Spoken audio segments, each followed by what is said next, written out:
अस्सलाम वालेकुम लियोज़, मैं हारिस अज़मी प्रोफेशनल एस्ट्रोलॉजर आपकी खिदमत में हाज़िर हूँ इस हफ़्ते की एस्ट्रोलॉजिकल रिसर्चेज़ लेकर। पिछले हफ़्ते हम आपको वीकली वीडियो नहीं दे सके। उस हफ़्ते हमने आपके लिए 2023 की कैलकुलेशंस की। अब भी 23 की रिकॉर्डिंग्स चल रही हैं, बट वीकली वीडियो की बहुत रिक्वेस्ट आई। कुछ ने तो बुरा भला भी कहा कि आपको वीकली वीडियो देना चाहिए था। सो आपकी खिदमत में वीकली वीडियो हाज़िर है। ये 18 दिसंबर से 24 दिसंबर तक के हालात हैं। आपका रूलिंग प्लैनेट सूरज आपके लिए 6th एंगल पर आ जाएगा 21 ऑफ दिसंबर को। That is good time.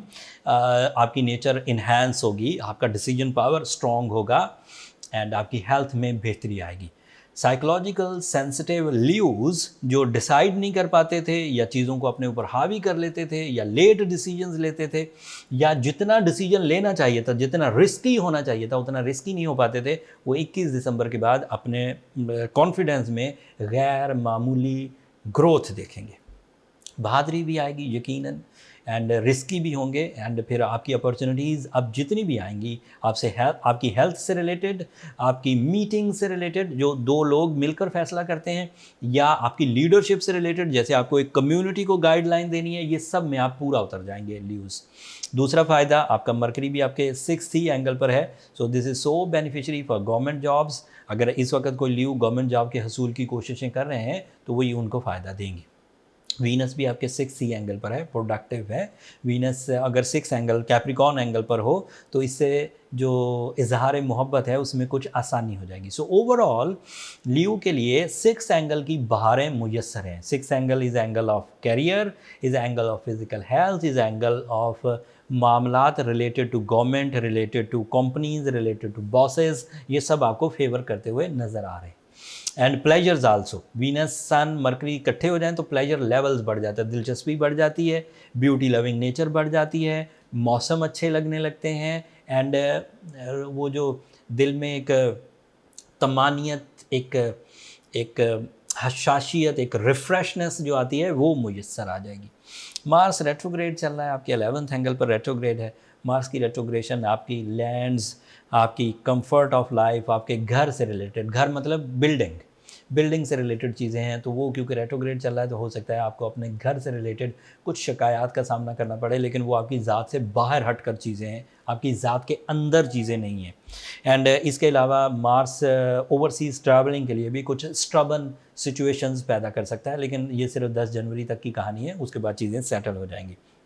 Jupiter eight there maximum, Jupiter 20 दिसंबर को आपके 9th एंगल पर होगा। 12 साल के बाद आपके 9th एंगल पर इसकी प्रेजेंस आपकी माइंड एबिलिटीज़ को, आपकी नॉलेज को, आपके सीखने के अमल को, आपके सिखाने के अमल को, आपके रिसर्च वर्क को, आपकी हायर एजुकेशन को एंड उस तरह के तमाम काम जिसमें लर्न एंड टीचिंग कॉन्सेप्ट्स होते हैं, वो सब 12 साल बाद अपने मैक्सिमम लेवल पर होंगे।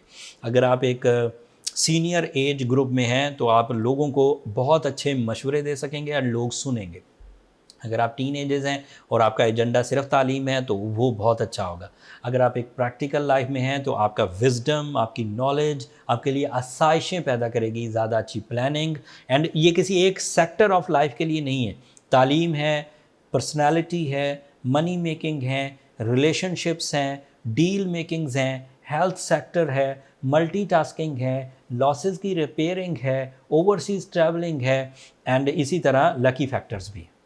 सो ये इतने एडवांटेजेस देगा, ये किसी एक सेक्टर में आपको एडवांटेज नहीं देगा और बढ़ा कर देगा।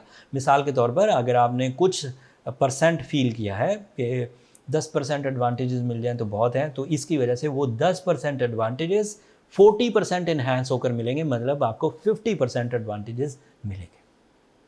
कोई कमियां ऐसी हो सकती हैं जो आपके लिए, जो पिछला दौर था जिसमें जुपिटर ज़रा वीक पोजीशन पर था 8th एंगल पर, उसमें आपको, या रेट्रोग्रेड था, तो उस वक्त आपको कुछ कॉम्प्लिकेशंस आ सकते हैं। उसे ओवरकम करना बहुत इजी है। सूर्य शम्स पढ़िए 5 दिन में, 5 दफ़ा एक दिन में, 20 दिन के अंदर अंदर वो रिपेयरिंग हो जाएगी।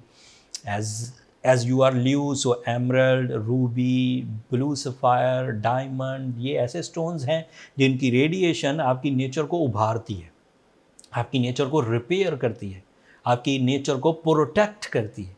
सो अगर आप रूबी पहनते हैं, एमरल्ड पहनते हैं, तो आपको ये जो टाइम बिहेवियर्स हैं, ये जो कुछ दिनों के लिए अवेलेबल हैं, ये कुछ दिनों की बजाय कांस्टेंट अवेलेबल हो जाएंगे। सिचुएशन ऑफ टाइम बदलती रहती है, 24 घंटे में ही सिचुएशन ऑफ टाइम बदल जाता है। ल्यूज आप सामने देखते हैं, सुबह होती है, कुछ ही घंटों बाद सुबह वाला माहौल ख़त्म हो जाता है। आप कोई बटन नहीं दबाते, आप कोई एफर्ट नहीं करते, सुबह वाला माहौल 2-1 घंटे ज़िंदा रहता है। उसके बाद एक दोपहर वाला माहौल पैदा हो जाता है। किसी के लिए दोपहर अच्छी है, किसी के लिए दोपहर थ्रेटनिंग है, लेकिन बहरहाल दोपहर वाला माहौल पैदा हो गया। किसी ने तो नहीं किया, ना हुकूमतों ने किया, ना आपने किया। ऐसा नहीं आपने बहुत सारी सब्जियां खाई थी तो दोपहर हो गई, या आपने बहुत सारे मिनरल्स लिए थे तो दोपहर हो गई। दोपहर एक कॉन्सेप्ट के तहत है। जब हम किसी भी नेचर को रोज़ एक तरह परफॉर्म करते हुए देखते हैं और मुसलसल परफॉर्म करते हुए देखते हैं, तो ये उसके रूल्स को समझने के मुतरादिफ हो जाता है। जैसे आप रोज़ अपने बच्चों को परफॉर्म करता हुआ देखते हैं, आपको पता लग जाता है ये क्या करेगा। आप जानवरों को देखते हैं, आप मौसमों को देखते हैं एंड प्रिपरेशन करने लग जाते हैं। कंपनियां विंटर आने से पहले ही विंटर की तैयारियां शुरू कर देती हैं, क्योंकि उनकी सेल विंटर में डिफरेंट तर्ज की होगी, समर में डिफरेंट तर्ज की होगी। आपके अपने प्लान्स डे टाइम में डिफरेंट तर्ज के होंगे, नाइट टाइम में डिफरेंट तर्ज के होंगे। क्या ये टाइम साइंस नहीं है? क्या ये सोलर सिस्टम के बिहेवियर्स नहीं है? अगर आप बिल्कुल ही बेबहरा हो, आपको बिल्कुल ही पता ना हो कि विंटर कब आना है, आपको बिल्कुल ही पता ना हो बाहर कब आनी है, आप बिल्कुल ही कोरे हो, आपको ये पता ही ना हो दिन कब तुलू होगा, आपको पता ही ना हो गर्मियाँ कब हैं, आपको पता ही ना हो ख़िज़ां कब है, तो आप फिर उलझे रहेंगे।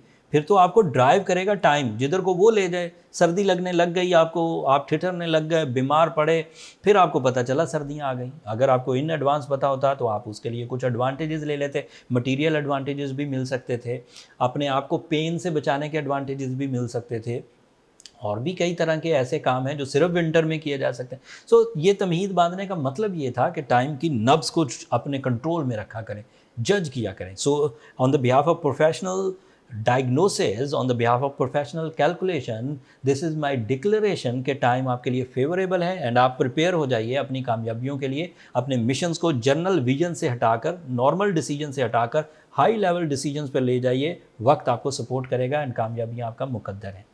कुछ दिनों बाद और तेज़ी से कामयाबियाँ आएंगी। कोई कमी रह जाए तो मैंने प्रिस्क्रिप्शन दे दी, आप उसे ज़रूर कंसीडर करिए। फिर भी कोई कमी रह जाए तो फिर अपनी पर्सनल कैलकुलेशंस की तरफ चले जाइए। ल्यूज पर्सनल कैलकुलेशंस हमेशा ही डीप डायग्नोसिस देती है, फैक्टर ऑफ डैमेज भी पता लग जाते हैं, रिपेयरिंग कॉन्सेप्ट्स भी सामने आ जाते हैं। तो ज़्यादा वरीज़ की ज़रूरत नहीं, नंबर ये नीचे चलते रहते हैं, आप उन पर रब्ता करके अपने लिए टाइम ले सकते हैं। बट वो फ्री फोरम नहीं है ल्यूज, होपफुली आप अंडरस्टैंड करेंगे। अगले हफ्ते 2023 से मुतल्लिक भी अपनी राय ज़रूर दूंगा ल्यूज़ को, उनके कौन से सेक्टर और इन्हेंस होने वाले हैं 2023 में।